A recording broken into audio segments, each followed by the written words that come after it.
వరహమతుల్లాహి వబరకాతుహు. మీతో 2 నిమిషాల కార్యక్రమం. ఇది మనందరి జీవితాల్లో ఒక భాగం అయిపోయింది.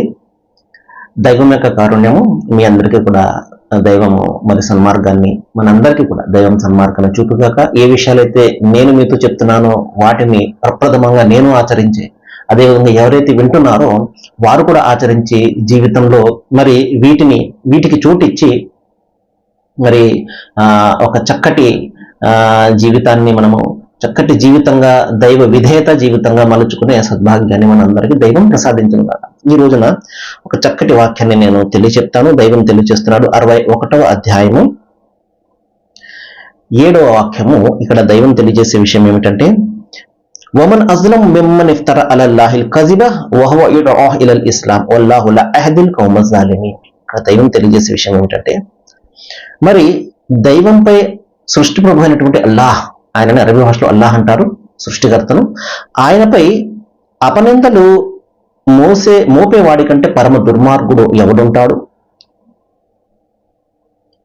దైవ సందేశం స్పష్టంగా అందజేయబడుతూ ఉన్నప్పటికీ కూడా ఎవరైతే దైవంపై అపనిందలు మరి మోపుతుంటాడో అటువంటి వాడికి మించినటువంటి దుర్మార్గుడు ఎవడుంటాడు? మహాశిలారా, దైవ సందేశము ప్రస్ఫుటం చేయబడింది తన ప్రవక్తల ద్వారా, తన గ్రంథాల ద్వారా మానవాళి సమస్తానికి కూడా ఆది నుండి కూడా సనాతన ధర్మం అని చెప్పేసి మనం ఏదైతే చెప్తున్నామో, సనాతనం అంటే పురాతనమైనది, చాలా పూర్వకాలం నుండి ఉండేది అని అర్థం అనమాట. అంటే మనిషి పుట్టిన దగ్గర నుండి కూడా దైవము ఒకే ధర్మాన్ని మానవాళికి బోధించాడు. దాన్ని సనాతన ధర్మం అని మనం చెప్తాం. అంటే దాని అర్థం ఏమిటంటే, దైవం బోధించినటువంటి మార్గము ప్రతి కాలంలో కూడా ఒకే మార్గాన్ని బోధించాడు. మౌలికమైనటువంటి విషయం అయితే ఒకటి ఏంటి? సృష్టి ప్రభువుకు మాత్రమే సంపూర్ణంగా సమర్పణ చేసుకుని విధేయత చూపించి ఆయన చూపించినటువంటి మార్గం ప్రకారం జీవితం గడపడం.